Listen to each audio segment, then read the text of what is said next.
Hi, my name is Tanya Herbert from Herbert Financial Group. Today we're going to be talking few financial mistakes that business owners make. So I want to share some of those mistakes that sometimes on a daily basis, monthly or yearly basis a business owner makes. Number one, emergency funds. The importance of emergency funds. As a business owner, sometimes we put everything back to the business and we forget about even paying ourselves and also emergency funds. My suggestion, this is just me, as a business owner, I always set aside 8 times my net revenue or 8 times the money that's spent on a monthly basis. That could be to cover payroll, maybe the rent or the mortgage, the building, some other expenses for the business, some overhead there. At least if I have the base and I have 8 months of that being worried about how I'm going to pay my employees or how I'm going to pay my bills. So that's number one. Number two, ignoring the credit score. I can tell you from my experience, credit score is so important because when you're running a business, as you know, 1 month you do really well, the next month you don't know. It goes up and down, up and down. The best thing is to keep up with your credit score. Why? Because you can have access to line of credits. You can have access to a potential SBA loans. You can have access for more capital to hire talent for your business. Because if you don't have a good credit and you don't have enough funds, you can even hire a talent for your business to keep growing. So that's number two. Number three, the other thing I tell business owners, we have in our book of business, some of our clients, they've been running their business for 20, 30 years.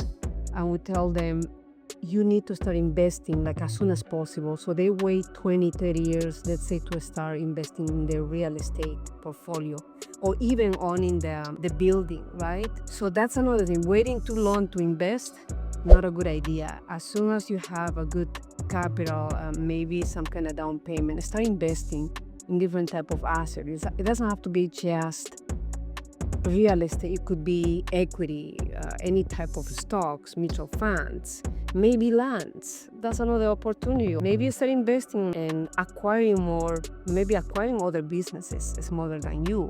So that's also investment. So that's number three. Number four, failing to budget. That's huge. That's huge. One of the things we see as a business owner is not having the analysis on a monthly basis of their budgeting. They just spend. It was so funny. Today I had a meeting. Client is making seven-figure income and he said, I don't have the money. I don't even know where the money is going. We're making all this money. We tell them, hey, congratulations, you're making all this money. And the client says, where is it? Where is the money? The problem is budgeting. Number one cause of a business to be number one shut down or going bankrupt is budgeting. After the gross revenues and after the expenses and what is left and where is that money going? So that would be on number four. And number five, retirement. I can tell you this from my experience. As a business owner, we don't think about retirement because we think, oh, my business is my retirement. I can sell my business. Unfortunately, that way of thinking could really hurt you because retirement starts now. The earlier the better. When I said the earlier the better, if you're in your 20s, you're a young entrepreneur, you're in your early 30s, mid-30s, early 40s, you need to start working now because this is a great opportunity to leverage the compound interest on your money that's going to your retirement plan. There's several other accounts that you can leverage from IRAs, Roth IRAs, SEP IRAs, cash balance, the more sophisticated, 412E3s, 427 accounts. There's so much pension plans you could do, but don't wait until you are 55 years old, 60 to start retirement. The earlier the better, like I said earlier. I think just leverage that opportunity. The other thing I would say, another mistake a business owner makes is not protecting the asset. Risk management. It's so important. I want to share a story about this. I want to spend some time on this mistake. So we had a client, he was in the diamond jewelry industry, and there's these criminals that went and they attacked the business. They went through another business. It was at the city of Simi Valley in California. So they are all protected. The business owner never thought somebody's going to come and steal, because they have all the protections, all these cameras, all the equipment to protect the diamonds that in their business. So guess what?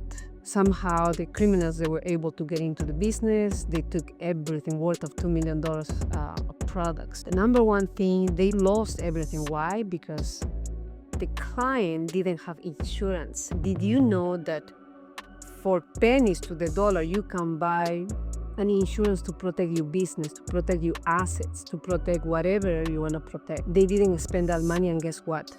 Now, if they want to go and claim, there's nothing they can claim because they don't have insurance. So the $2 million is out. So that was when it comes to not protecting your assets. Insurance is so important.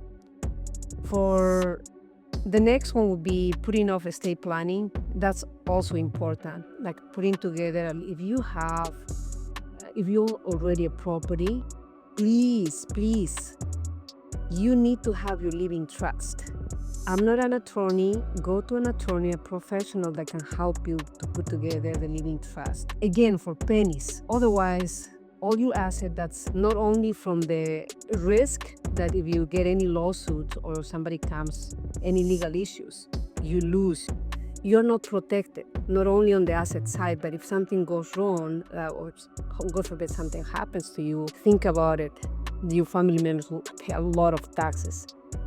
In our firm, we only charge $2,000 to $3,000 to put together. Our lawyer does that. So definitely, estate planning is so important. The other mistake a business owner makes also, I think I spoke earlier a little bit, is not diversifying their investments. What I see as a business owner, they put everything, all the eggs in one basket. What I mean by that is everything in their businesses. They don't start building their real estate portfolio, or maybe setting aside for stocks, or doing other things, even crypto, Bitcoin, anything.